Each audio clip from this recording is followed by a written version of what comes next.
வணக்கம். புதன்கிழமை ஜூன் மாதம் 25ஆம் தேதி விஸ்வாவசு வருஷம் ஆனி மாதம் 11ஆம் தேதி. இன்றைய நட்சத்திரம் மிருகசீரிஷம். இன்னைக்கு அமாவாசை. ஏன்னா உச்சி நேரத்தில் என்னைக்கு அமாவாசை இருக்கோ அன்றைக்கி தான் தர்ப்பணம் பண்ணணும். இன்றைக்கி தான் இருக்குது உச்சி நேரத்தில். அதனால் இன்றைக்கி தான் அமாவாசை தர்ப்பணம். தந்தை இல்லாதவர்களுக்கு மட்டும் தர்ப்பணம், மற்றவங்களுக்கெல்லாம் ஒன்றும் கிடையாது.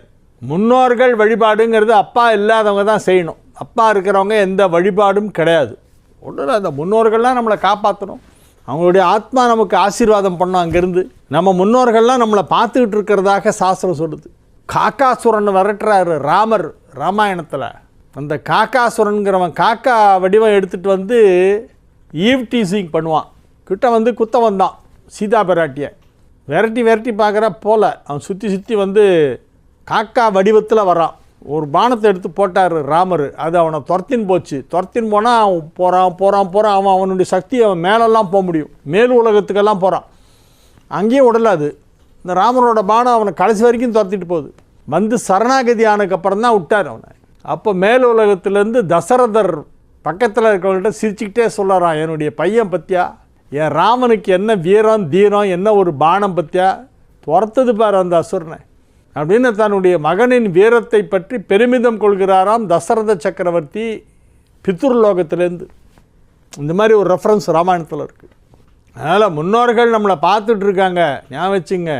அதனால் அப்பா அம்மா இருக்கும்போது அவங்க எதிராக எப்படி நடந்துப்போமோ அந்த மாதிரியே தான் நடந்துக்கணும் லைஃப் லாங். ஏன்னா நீங்கள் நல்லது பண்ண அவங்க இன்னும் உங்களுக்கு ஆசீர்வாதம் பண்ணிகிட்டே இருப்பாங்க. முன்னோர் வழிபாடு செய்யும் நாள் அமாவாசை. இன்று அமாவாசை.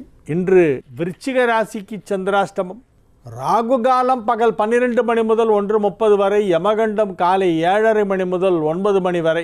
குளிகை நேரம் காலை 10:30 முதல் நண்பகல் 12 மணி வரை. நல்ல நேரம் என்கின்ற சுபஹோரைகள் காலை 6 மணி முதல் 7 மணி வரை, 9 மணி முதல் 10 மணி வரை, மாலை 4 மணி முதல் 5 மணி வரை, இரவு 7 மணி முதல் 9 மணி வரை.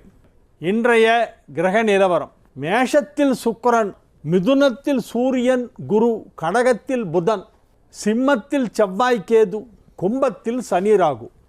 இனி தெரிஞ்சுக்கலாம் வாங்க. சிலர் சாமி தரிசனம் செய்வதை விட சாமிக்கு அபிஷேகம் நடைபெறுவதை பார்ப்பதில் தான் அதிக ஆர்வம் செலுத்துகிறார்கள்.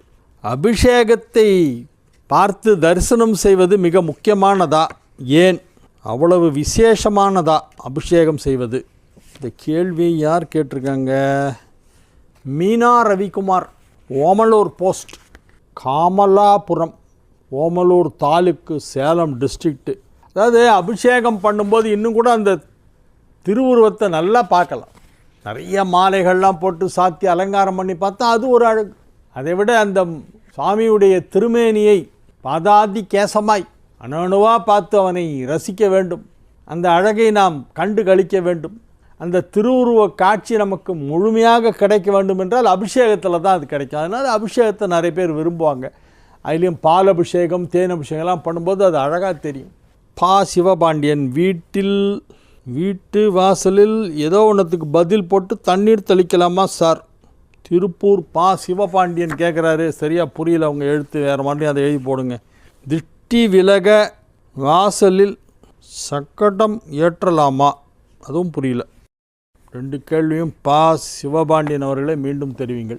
பெண்ணின் ருது கால பலன், வாழ்வில் முன்னேற்றத்தை பார்க்க முடியுமா அதை வைத்துக்கொண்டு? ருது ஜாதகம்ங்கிறது பெண்களுக்கு எழுதுவாங்க.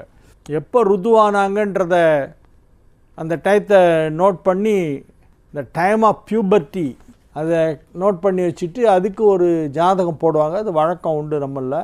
ஆனால் அது ஜனனகால ஜாதகம் சரியாக இல்லை, அதில் டைமில் டவுட் இருந்துன்னா இதை வச்சு பார்க்கலாம்னு ஒரு கணக்கு இருக்குது. ஜனனகால ஜாதகம் நல்லா கிளியராக இருக்குது அப்படின்னா அப்போ ருது ஜாதகம் ஓரளவு தான் அதுக்கு முக்கியத்துவமே வழி, அதுக்கு ரொம்ப முக்கியத்துவம் கிடையாது. பெற்ற தாய் தந்தைக்கு நாம் செய்யும் நன்றிக்கடன் என்னவாக இருக்கும்? எது சிறந்த நன்றிக்கடன் சார்? தென்காசி எம்ஜி ராம்குமார் கேட்குறாரு. நல்ல பேர் எடுத்தாலே போதும். அவங்களெல்லாம் திட்டக்கூடாது. வயசான காலத்தில் அவங்களுக்கு உடல்நிலை சரியில்லைன்னா நம்ம பார்த்துக்கணும். மருத்துவர்கிட்ட அழைச்சிட்டு போகணும். ஆஸ்பத்திரிக்கு அழைச்சிட்டு போய் அவங்களுக்கு வேணுங்கிற மருந்து மாத்திரையெல்லாம் வாங்கி கொடுத்து அவங்களுக்கு வயசான காலத்தில் நம்ம ஒரு பெரிய துணையாக இருக்க வேண்டும். கெட்ட பேர் வாங்கக்கூடாது. பிள்ளை கெட்ட பேர் வாங்கினா அப்பாவுக்கு அவமானம். சொசைட்டியில் 4 பேர் புகழும் விதத்திலே ஒரு மகன் நடந்து கொள்ள வேண்டும். மகன் தந்தை காற்றும் உதவி இவன் தந்தை என்னோற்றான் கொல் எனும் சொல். இவங்க அப்பா என்ன புண்ணியம் பண்ணியிருக்காருப்பா, இந்த மாதிரி ஒரு பையன் கிடச்சிருக்கானே அப்படின்னு எல்லாரும் சொல்லணுமா. அதுதான் மகன் தந்தை காற்றும் உதவி. அதே மாதிரி இப்போ இருக்கிற காலகட்டத்தில் முதியோர் இல்லத்தில் கொண்டு போய் விடக்கூடாது. அம்மா அப்பாவை கடைசி வரைக்கும் வச்சு காப்பாற்றணும்.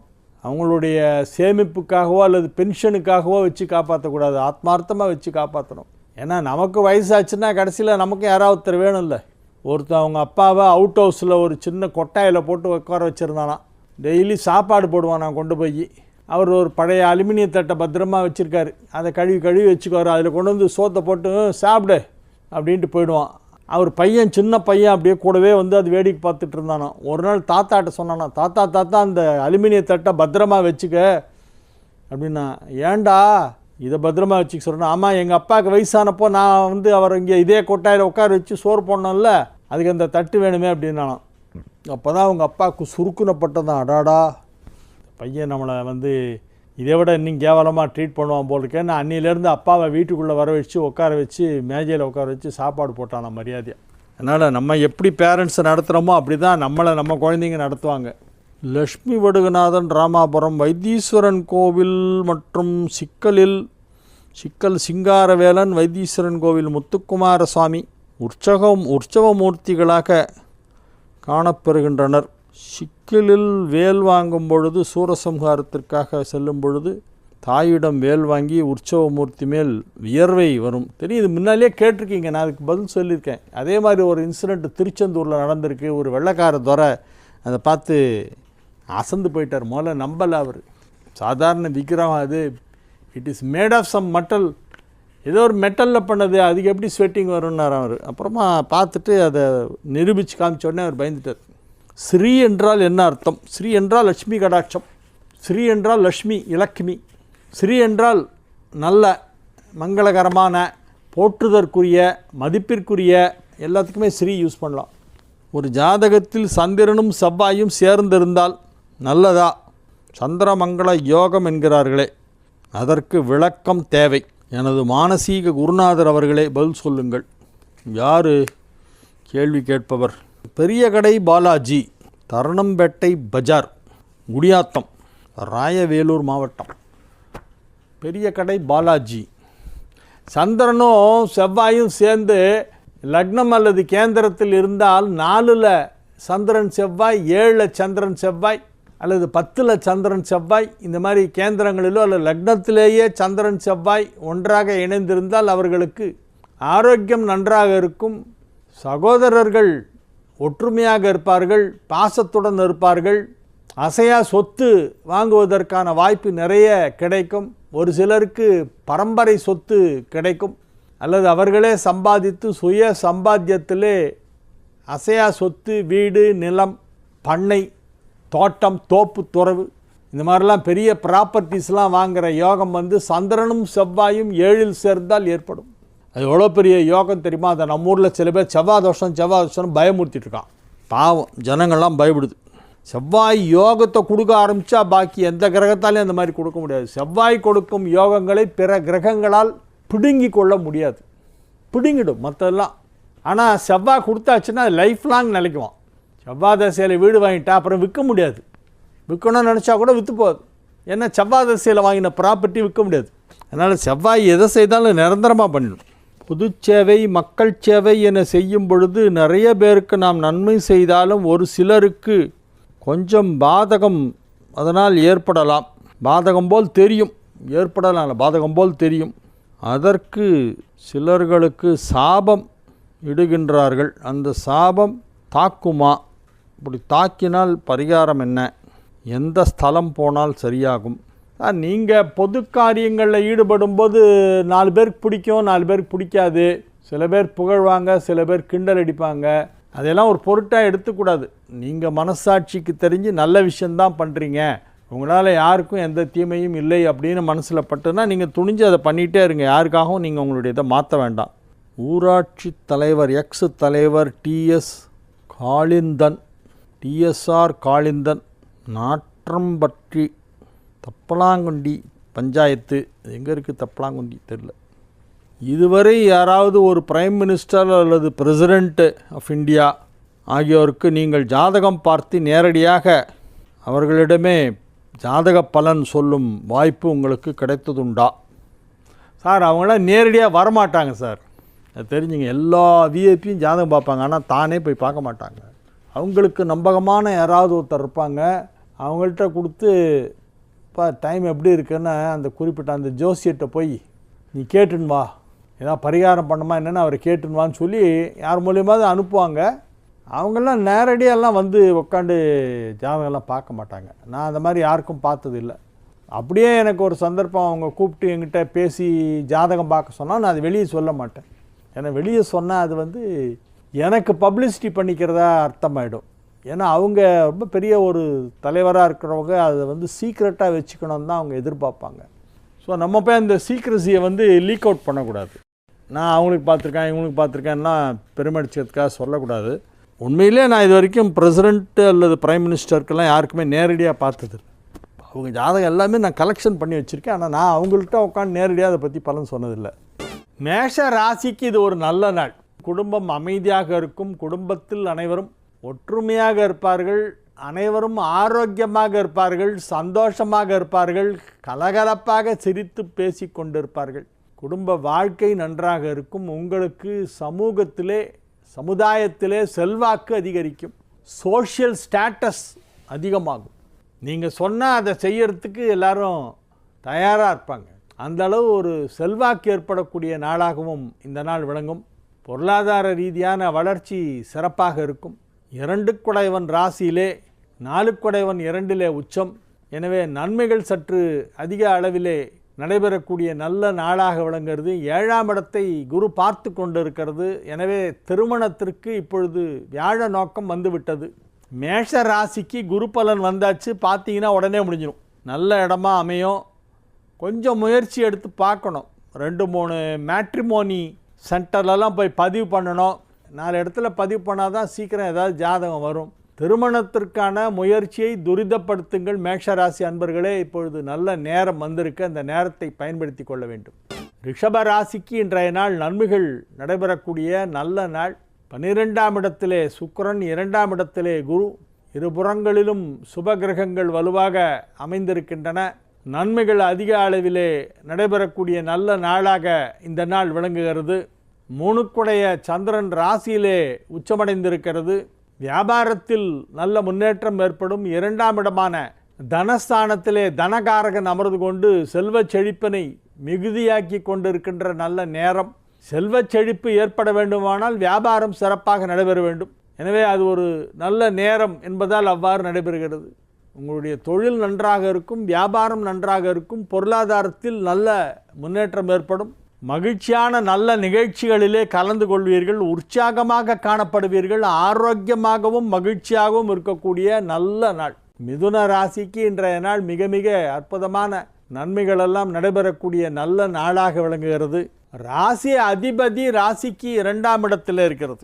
ராசி அதிபதி புதன் ராசிக்கு 2ஆம் இடமான கடகத்திலே அமர்ந்து கொண்டிருக்கிறது. வீடு கொடுத்த சந்திரன் உச்சமடைந்து விட்டது. புதனுக்கு இடம் கொடுத்த சந்திரன் உச்சம் பெற்று இருக்கிறது.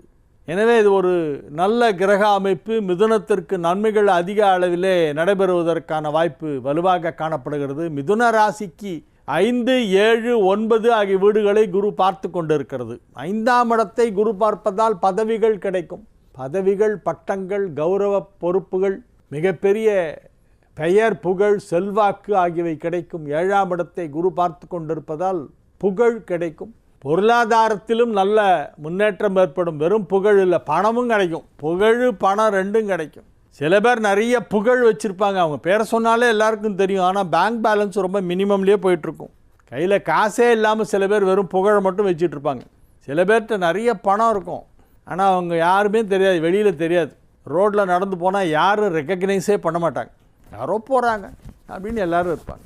10 பேர் பார்த்து ரெக்கக்னைஸ் பண்ணுற அளவுக்கு ஃபேம் வருதுங்கிறது அது 7ஆம் இடம் வலுவாக இருந்தால் வரும். 7 குடைவன் 5இல் இருந்தால் புகழ் கிடைக்கும். 7 குடைவன் 9இல் இருந்தால் புகழ் கிடைக்கும். ஜனனகால ஜாதகத்தில் 7, 5, 9 இது 3 ஒன்றுக்கு ஒன்று கனெக்ஷன் ஏற்பட்டிருக்கணும். அப்படி இருந்தால் புகழ் கிடைக்கும். அத்தகைய ஒரு கிரக அமைப்பு கோச்சாரத்திலே இப்பொழுது ஏற்பட்டு இருக்கிறது. எனவே இப்பொழுது புகழ் கிடைக்கக்கூடிய வாய்ப்பு மிகவும் வலுவாக காணப்படுகிறது. கடக ராசிக்கு இன்றைய நாள் நல்ல நாள். ராசி அதிபதி 11ஆம் இடத்தில் உச்சம். ராசியில் புதன். கடகத்திற்கு புதன் ஒன்றும் பெருசாக நல்லது பண்ணாது, இருந்தாலும் ரொம்ப கெடுதலும் பண்ணாது. தாய் மாமா உறவு வலுப்பெறும். ரொம்ப நாள் அவங்களோட பேச்சுவார்த்தை இல்லாமல் இருந்தாருன்னா இப்போ மாமா வீட்டுக்கு வருவார், இல்லை மாமா வீட்டுக்கு நீங்கள் போவீங்க, இல்லை 2 பேரும் எங்கேயாவது சந்திப்பீங்க. மாமாவால் உங்களுக்கு சில நன்மைகள் நடைபெறும். தாய் மாமன், அம்மா கூட பிறந்தவங்க, சகோதரர்கள், உங்கள் தாயாரோடு கூட பிறந்த சகோதரர்கள் நன்றாக இருப்பார்கள். அவர்களுக்கும் உங்கள் குடும்பத்திற்கும் நல்லுறவு ஏற்படும். அவர்கள் மூலமாக ஏதாவது சில நன்மைகள் நடைபெறாம். திருமண வயதில் இருக்கும் கடகராசினருக்கு தாய் மாமா பொண்ணை கொடுக்குறேன்ட்டு வருவாங்க. என் பொண்ணை கல்யாணம் பண்ணிக்க மாப்பிள்ள அப்படின்வார். பிடிச்சிருந்தா பண்ணிக்கலாம். புதன் வலுவாக இருந்தால்தான் தாய் மாமா பொண்ணை கல்யாணம் பண்ணிக்க முடியும், இல்லைன்னா தாய் மாமா பொண்ணை கல்யாணம் பண்ண முடியாது. இப்போ புதன் வலுவாக இருக்கிறது. எனவே அது போன்ற திருமண சம்பந்தங்கள் ஏற்படுவதற்கு வாய்ப்பு இருக்கிறது. தாய் வழி சொத்து கிடைப்பதற்கு சிலருக்கு வாய்ப்பு இருக்கிறது. தாயாரின் ஆரோக்கியம் நன்றாக இருக்கும். கல்வி முன்னேற்றம் நன்றாக இருக்கும். கடகராசி மாணவ மாணவியரெல்லாம் இப்பொழுது நன்றாக படித்து நல்ல மதிப்பெண் பெற்று மேற்படிப்பிற்கு தேவையான தகுதிகளெல்லாம் கிடைத்து மேற்படிப்புக்கு அட்மிஷன் கிடைத்து சந்தோஷமாக உயர்கல்வியை தொடர்கின்ற நல்ல நேரமாக இது விளங்குகிறது. எனவே இது ஒரு மிகச் சிறப்பான நல்ல நாள். சிம்ம ராசிக்கு இன்றைய நாள் மிக மிக அற்புதமான நாள். செலவுகள் கொஞ்சம் அதிகமாக இருக்கும் சிம்மத்துக்கு. இன்றைக்கி தொட்டதெல்லாம் செலவு வைக்கும். இந்த லைட்டு அணைஞ்சு எரியுது, எலக்ட்ரீஷியனை கூப்பிட்டு என்னென்னு பார்க்க சொல்லு அப்படிம்பிங்க. இந்த டியூப்பு மாத்திரம் போல் இருக்குது அப்படிம்பிங்க. அவர் வந்து பார்த்துட்டு, சார் டியூப்பு மட்டும் இல்லை சார், அந்த சோக்கு போயிடுத்து, அந்த பட்டியே மாற்றணும் சார், எல்லாமே செட்டாக மாற்றணும் அப்படின்னா, ஐயோ செட்டாக மாற்றணுமா, சரி மாற்று அப்படிம்பிங்க. இந்த மாதிரி ஒரு சின்ன விஷயம், வீட்டில் டியூப் லைட்டு வந்து கருப்பாகும் கார்னரில், அதை மாற்றுவோம். இதெல்லாம் எல்லாருக்கும் ஃப்ரீக்வெண்ட்டாக நடக்கக்கூடிய விஷயந்தான். பட் அந்த மாதிரி சின்ன விஷயமே உங்களுக்கு தொட்டு அப்படியே பெரிய செலவாக இழுத்துன்னு விட்ரும். அதனால் செலவுகள் கொஞ்சம் அதிகமாக தான் இருக்கும். வீட்டு செலவுகள், பராமரிப்பு செலவுகள், அல்லது வண்டி வாகனத்திற்கான பராமரிப்பு செலவுகள். காரை சர்வீஸ் கொடுவீங்க, அவன் பார்த்துட்டு, சார் ஷாக்கப் சார் கொஞ்சம் பார்க்கணும் சார், வேலை இருக்குது சார் அப்படிம்பாங்க. இப்படி ஏதாவது ஒன்று தொட்டு ஒன்றுன்னா அப்படியே போய்டும். அது பெரிய கடைசியில் பில்லு வரும்போது பெரிய பில்லாக வந்து நிற்கும். அதனால் அதையெல்லாம் கொஞ்சம் சமாளிக்கிறதுக்கு நீங்கள் தயாராக இருக்கணும். பணத்தையும் ரெடியாக வச்சுக்கணும். அப்படி செலவு வந்துன்னா அதில் நீங்கள் வந்து வருத்தப்படக்கூடாது. இன்றைக்கி அப்படி தான் வரும், செலவு தான் வரும். இன்றைக்கி சிம்மத்துக்கு என்ன பலன் அப்படின்னா செலவுகள் அதிகமாகும். எனவே அதை சந்திக்க, எதிர்பார்க்க, அதை எதிர்கொள்ள நீங்கள் தயாராக இருக்க வேண்டும். கன்னி ராசிக்கு இன்றைய நாள் நன்மைகள் நடைபெறக்கூடிய நல்ல நாளாக விளங்குகிறது. 11 குடையவன் 9ஆம் இடத்திலே உச்சமடைந்திருப்பது ஒரு யோகம். 2 குடையவன் 2ஆம் இடத்தை பார்த்து கொண்டிருப்பது மற்றொரு யோகம். 2, 11 ஆகிய வீடுகள் வலுவாக இருப்பதால் இப்பொழுது பொருளாதாரத்திலே நல்ல வளர்ச்சி ஏற்படும். தனஸ்தானத்தை தனஸ்தானாதிபதியும் பார்க்கிறது, தனகாரகனும் பார்க்கிறது. அதனால் பணம் நிறைய வரும். தனஸ்தானாதிபதினா 2ஆம் வீட்டிற்கு அதிபதி. கன்னிக்கு 2ஆம் வீடு யாரோட வீடு? சுக்கிரன் வீடு. சுக்கிரன் அதை பார்த்துட்ருக்கு. மேஷத்திலிருந்து 7ஆம் பார்வையாக சுக்கிரன் தன் சொந்த வீடான துலாமை பார்க்கிறது. தனகாரகனாகிய குரு மிதுனத்திலிருந்து 5ஆம் பார்வையாக அதே துலாமை பார்க்கிறது. எனவே 2ஆம் இடத்தை 2 குடைவனும் குருவும் பார்த்து கொண்டிருப்பதால் பண வரவு சற்று அதிகமாக இருக்கும். பணம் கொடுக்கல் வாங்கல் திட்டமிட்டபடி நடைபெறும். நீங்கள் எங்கேயாவது பணம் கேட்டிருந்தீங்கன்னா இப்போ கிடைக்கும். லோன் கேட்டால் கிடைக்கும். நீங்கள் இப்போ எவ்வளோ ரூபாய் கேட்டாலும் கொடுத்துருவாங்க. அந்த மாதிரி ஒரு நேரம் உங்களுக்கு. மிகச்சிறப்பான நன்மைகளெல்லாம் நடைபெறக்கூடிய நல்ல நாளாக இந்த நாள் விளங்கும். குடும்பம் அமைதியாக இருக்கும். குடும்பத்தில் சுப நிகழ்ச்சிகள் நடத்துவது பற்றிய பேச்சுவார்த்தைகள் நடைபெற்று கொண்டிருக்கும். குடும்பத்தில் யார் திருமண வயதிலே இருக்கிறார்களோ அவர்களுக்கு திருமணம் நடைபெறும். படித்து கொண்டிருக்கும் பள்ளிக்கூட மாணவர்களுக்கெல்லாம் கல்வியிலே அதிக ஆர்வம் ஏற்படும். எனவே இது ஒரு மிக சிறப்பான நன்மைகள் நடைபெறக்கூடிய நல்ல நாள். துலா ராசிக்கு இன்றைய நாள் அசையா சொத்து வாங்குவதற்கு வாய்ப்பு இப்பொழுது இருக்கிறது. வீடு வாங்கணும், நிலம் வாங்கணும் அப்படின்னு எல்லாம் பிளான் பண்ணால் இப்போ அதை வாங்க முடியும். வாங்குவதற்கான யோகம் இப்பொழுது அமைந்திருக்கிறது. நல்ல நேரம் இப்பொழுது வந்திருக்கிறது.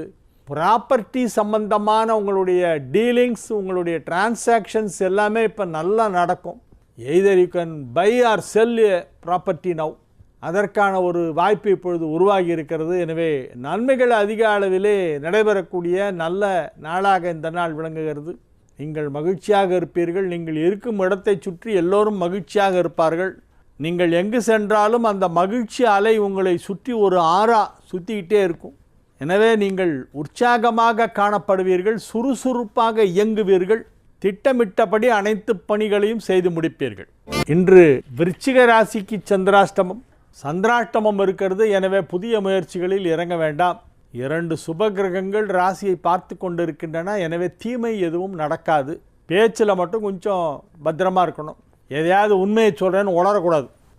உண்மையை சொன்னாலே பிரச்சனை வரும் சார் இந்த காலத்தில். தெரியுமா, 4 பேர்கிட்ட உட்காந்து பேசிட்டு இருக்கும்போது ஏதாவது பழைய இன்சிடென்ட்ஸ் எல்லாம் அந்த அப்படி நடந்தது தெரியுமா அப்படின்னு நம்ம தெரிஞ்ச சொல்கிறோமா, அதை ஒரு பெரிய இஷ்யூ ஆக்கி அதை ப்ளோ அப் பண்ணி அதுக்கு கண்ணு காது மூக்கெல்லாம் வச்சு அதை பெருசாக்கி போய் எங்கேயா சொல்லிடுறாங்க. இது நிறைய நடக்குது. அதனால் யாருக்கிட்ட உட்காந்து பேசினாலும் சரி, ஒரு பப்ளிக்கில் பேசும் பொழுது யாரை பற்றியும் டீக்ரேட் பண்ணுற மாதிரி பேசாதீங்க. அவதூறாக பேச வேண்டாம். பேச்சில் மிகுந்த கவனம் தேவை. பேச்சையே தவிர்க்கணும். முடிஞ்ச வரைக்கும் பேசாமல் இருக்கணும். எல்லாருக்கும் ஓஹோ அப்படின்னு ஒரு ஸ்மைல் பண்ணிவிட்டு ஒரு அசட்டு சிரிச்சிட்டு போயிடணும் நைஸாக. அதுதான் புட்சல்தனம். தனுசு ராசிக்கு இன்றைய நாள் நன்மைகள் நடைபெறக்கூடிய நல்ல நாள். கல்வி முன்னேற்றம் மாணவர்களுக்கு நன்றாக இருக்கும். கல்வியிலே ஆர்வம் அதிகரிக்கும். நிறைய விஷயங்களை தெரிஞ்சுக்கணுங்கிற அந்த ஒரு ஆர்வம், இன்னும் படிக்கணும், இன்னும் நிறைய தெரிஞ்சுக்கணும், நம்ம படித்தது போராது, கட்டுறது கைமண் அளவு, கல்லாதது உலகளவு, நிறைய கற்றுக்கணும், நிறைய விஷயங்களை தெரிஞ்சுக்கணும் அப்படிங்கிற அந்த ஒரு ஆர்வம் இப்பொழுது ஏற்படும். வித்யாதாகம்னு சொல்லுவாங்க. அதுக்கு பேர் வித்யாதாகம்னா படிச்சுட்டே இருக்கணும், நிறைய கற்றுக்கணும், நிறைய நாலேஜை இம்ப்ரூவ் பண்ணணுங்கிற அந்த ஒரு ஆசை அது இப்பொழுது ஏற்படும். எனவே நன்மைகள் நடைபெறுகின்ற நல்ல நேரமாக இப்பொழுது விளங்குகிறது. ராசி அதிபதி 7ஆம் இடத்திலே அமர்ந்து கொண்டு ராசியை பார்த்து கொண்டிருக்கிறது. மிகப்பெரிய நன்மைகளெல்லாம் நடைபெறக்கூடிய நல்ல நாளாக இந்த நாள் விளங்கும். குடும்பம் அமைதியாக இருக்கும். வியாபாரத்திலே நல்ல முன்னேற்றம் ஏற்படும். பொருளாதார வளர்ச்சி கணிசமாக உயரும். பணம் கொடுக்கல் வாங்கல் சீராக நடைபெற்று கொண்டிருக்கும். வெளியூர் செல்வதற்கு ஒரு சிலருக்கு அவசர வேலை நிமித்தமாக செல்ல வேண்டிய வாய்ப்பு ஏற்படும். சென்று வரலாம். மகர ராசிக்கு இன்றைய நாள் மகிழ்ச்சியான நாள். மகர ராசி அன்பர்கள் வியாபாரத்திலே கொடிகட்டி பறப்பார்கள். வியாபார வளர்ச்சி மிக மிக சிறப்பாக இருக்கும். ஆரோக்கியத்தில் மட்டும் கொஞ்சம் கேர்ஃபுல்லாக இருக்கணும். மகர ராசி அன்பர்கள் ஓரளவு கவனமாக இருக்க வேண்டும். ஆரோக்கியத்தில் மட்டும் ஆரோக்கியத்தை நன்றாக பார்த்து கொள்ள வேண்டும். உடல் ஆரோக்கியத்தில் ஏதாவது கொஞ்சம் ஒரு டிஃபரன்ஸ் தெரிஞ்சதுன்னா அது என்னங்கிறத உடனே டெஸ்ட் பண்ணி பார்த்துடணும். எல்லாம் ஒன்றும் இல்லை, சின்ன விஷயந்தான். இதுக்கு ஒரு நம்மளே பொட்டி கடையில் மாத்திரை கிடைக்குமே, அதை வாங்கி போட்டுக்கிட்டு போயிடலாம் அப்படின்ற அந்த மாதிரி செல்ஃப் ட்ரீட்மெண்ட் பண்ணக்கூடாது. எதுவாக இருந்தாலும் ப்ராப்பர் டெஸ்ட் பண்ணி அதோடைய ரிப்போர்ட்டை பார்த்து டாக்டர்ஸ் என்ன அட்வைஸ் பண்ணுறாங்களோ அதுபடி நடக்கணும். ஏன்னா 8ஆம் இடத்துல போய் செவ்வாய் கேது உக்காண்டிருக்கு, அதை சனி பார்க்குது. 8ஆம் இடங்கிறது லோயர் அப்டமன், உடம்பில் இந்த லோயர் அப்டமன் போர்ஷனில் ஏதாவது நோய் உபாதை ஏற்படுவதற்கு வாய்ப்பு இருக்கிறது. அதனால் அதற்கு எதுவும் இடம் கொடுக்காமல் ரிஸ்க் இல்லாமல் லைஃப்பை ரன் பண்ணால் அதுக்கு தேவையானபடி உங்களை நீங்கள் தயார்படுத்தி கொள்ள வேண்டும். ஆரோக்கியத்திற்கு அதிக முக்கியத்துவம் அளிக்க வேண்டும். மகர ராசி அன்பர்களே, கும்ப ராசிக்கு இன்றைய நாள் நல்ல நாள். 5ஆம் இடத்தில் குரு இருப்பதால் பதவிகள் கிடைக்கும். 5ல் குரு கெஞ்சினாலும் கிடைக்காதுமாங்க, உங்களுக்கு கிடைச்சிருக்கு. மிக கடினமான செயல்களை சுலபமாக செய்யக்கூடிய நேரம். மற்றவர்களுக்கு அது கடினமான செயல், உங்களை பொறுத்தவரை அது ரொம்ப சுலபமான விஷயம். உங்களுடைய வியாபாரம் ஒரு தனிச்சிறப்பாக இருக்கும் இன்றைய தினம். பொதுவாக செவ்வாய்க்கிழமைன்னா வியாபாரம் எல்லாருக்கும் டல் அடிக்கும். உங்களுக்கு இன்றைக்கின்னு பார்த்து புதுசுன்னு அப்படியே ஒரு 40% ஜாஸ்தி டேர்ன் ஓவர் வரும். வழக்கத்தை விட 40% அதிக வியாபாரம் நடைபெறும். மகிழ்ச்சியாக இருப்பீர்கள், ஆரோக்கியமாக இருப்பீர்கள். மாலை நேரத்திலே முக்கியமான நிகழ்ச்சி ஒன்றிலே கலந்து கொண்டு அங்கே பாராட்டப்படுவீர்கள். எல்லோரும் உங்களை பாராட்டுவார்கள். புகழ் மழையிலே நனையக்கூடிய நேரம். உங்கள் குடும்பத்தில் சுப நிகழ்ச்சிகள் நடைபெறும். குடும்பத்தில் அனைவரும் ஒற்றுமையாக இருப்பார்கள். உங்களுடைய வயதிற்கு ஏற்ப என்ன சுப நிகழ்ச்சி நடைபெற வேண்டுமோ அது உங்கள் இல்லத்தில் நடைபெறும். என்ன சுப நிகழ்ச்சி நடந்தால் உங்களுக்கு அது சந்தோஷமாக அது நடக்கும். எனவே இது ஒரு நல்ல நாள். மீன ராசிக்கு இன்றைய நாள் மிக மிக அற்புதமான நன்மைகளெல்லாம் நடைபெறக்கூடிய நல்ல நாள். 5 குடையவன் 3ஆம் இடத்திலே உச்சம் பெற்றிருப்பதால் மிகப்பெரிய யோகம். 4, 7 ஆகிய 2 கேந்திரங்களுக்கு அதிபதியான புதன் 5ஆம் இடமான கடகத்திலே திரிகோணஸ்தானத்திலே அமைந்திருப்பதால் யோகம். கடகத்தில் புதனுக்கு வீடு கொடுத்த சந்திரன் உச்சம் பெற்றிருப்பதால் யோகம். நன்மைகள் அதிக அளவில் நடைபெறக்கூடிய நல்ல நாளாக மீனராசிக்கு இந்த நாள் விளங்குகிறது. குடும்பத்தில் ஏதேனும் நல்ல மங்களகரமான சுப நிகழ்ச்சி நடைபெறக்கூடிய வாய்ப்பு இருக்கிறது. குடும்பத்தார் அனைவரும் உங்களை மிகவும் நேசிப்பார்கள், உங்களுக்கு முக்கியத்துவம் அளிப்பார்கள். எல்லா விதமான நன்மைகளும் நடைபெறக்கூடிய நல்ல நாள். வியாபாரத்தில் ஈடுபட்டுள்ள மீனராசியினருக்கு அதிலே சற்று அதிக வளர்ச்சி இன்றைய தினம் கிடைக்கும். மகிழ்ச்சியான நல்ல நாள் இன்றைய நாள். மாணவர்கள் விரும்பி படிப்பார்கள். 4-7 கொடைய புதன் 5ஆம் இடமான பூர்வ புண்ணிய ஸ்தானத்திலே அமர்ந்து கொண்டிருக்கிறது. அந்த பூர்வ புண்ணிய ஸ்தானாதிபதி உச்சமடைந்திருக்கிறது. எனவே இது மிக மிக சிறப்பான நன்மைகள் நடைபெறுகின்ற நல்ல நாளாக மீனராசி மாணவ மாணவியருக்கெல்லாம் இருக்கும். மீனராசியிலே உள்ள வியாபாரிகளுக்கும் இது மிகச் சிறப்பான நாள். திருமண தடை விலகும். மீனராசியில் கல்யாண வயசில் இருந்தால் இப்போ கல்யாணம் நிச்சயம் ஆகும். நல்ல இடம், நல்ல பையன், நல்ல ஃபேமிலி, நல்ல சம்பளம், நல்ல படிப்பு அப்படின்னா டக்குன்னு முடிச்சிடணும். நம்ம ஊரில் ரொம்ப லேட் பண்ணுறாங்க. பெண்கள்லாம் கல்யாணத்தை ரொம்ப தள்ளி போடுறாங்க. தள்ளி போடவே கூடாது. காலத்தே பயிர் செய்யு, உரிய காலத்தில் கல்யாணத்தை பண்ணி குழந்தைய பெற்றுடணும். அப்புறம் நீ வேர்ல்டு டூர்லாம் போய் யார் வேணான்னா, நான் அந்த கண்ட்ரிக்கு போகணும், இந்த கண்ட்ரிக்கு போகணும், I want to go abroad, so I won't marry. Abroad போகிறதுக்கும் மேரேஜுக்கு சம்மந்தமே இல்லை. இது வேறு, அது வேறு. மேரேஜுக்கு நல்ல இடம் கிடச்சா அதை முதல்ல முடிச்சுன்னு அப்புறம் அப்ராடுக்கு போய் யார் வேணான்னா. வெளிநாட்டுக்கு போகக்கூடாதுன்னு யாரும் சொல்லலை. ஏன்னா வெளிநாட்டுக்கு எந்த வயசில் வேணால் போகலாம். கல்யாணம் எந்த வயசில் வேணாலும் பண்ணிக்க முடியாது. கல்யாணத்துக்குன்னு ஒரு குறிப்பிட்ட ஏஜ் இருக்குது. அந்த ஏஜில் பண்ணிக்கிட்டா தான் அந்த கல்யாணத்துக்கு ஒரு அழகு. அதனால் மேரேஜை தள்ளி போடக்கூடாது. உங்களுடைய லைஃப் ஆம்பிஷன் என்னவா வேணால் இருக்கலாம், அதை தனியாக வச்சுங்க, மேரேஜை தனியாக வச்சுங்க. ரெண்டையும் மிக்ஸ் பண்ணாதீங்க. இந்த ஆம்பிஷன் நிறைவேறினா தான் கல்யாணம் பண்ணிப்பேன்னு சொல்லாதீங்க. ஆம்பிஷன் எந்த ஏஜில் நிறைவேறும் தெரியாது. கல்யாணன்றது சின்ன வயசில் பண்ணால் தான் நல்லாயிருக்கும். முகத்துலலாம் சுருக்கம் விழுந்து தலையில் லேசாக நர முடியெல்லாம் வந்ததுக்கப்புறம் டை அடிச்சுட்டு போய் பொண்ணு பார்க்குறதெல்லாம் ரொம்ப அபத்தம். யூத்தாக இருக்கும்போது கல்யாணம் பண்ணணும். அப்போ தான் அந்த மேரேஜுக்கு ஒரு அழகு. அதனால் இப்போ மீனத்துக்கு பார்த்திங்கன்னா கல்யாணத்துக்கான டைம் வந்துடுச்சு. திருமணம் நடைபெறுவதற்கான நேரம் வந்துவிட்டது. தயவு செய்து திருமணத்தை தள்ளி போட வேண்டாம். திருமணத்திற்கு சம்மதித்தால் உங்கள் வாழ்க்கை நன்றாக இருக்கும். வாழிய செந்தமிழ், வாழ்க நற்றமிழர், வாழிய பாரதம் அணித்திருநாடு. வந்தே மாதரம், வந்தே மாதரம், வந்தே மாதரம்.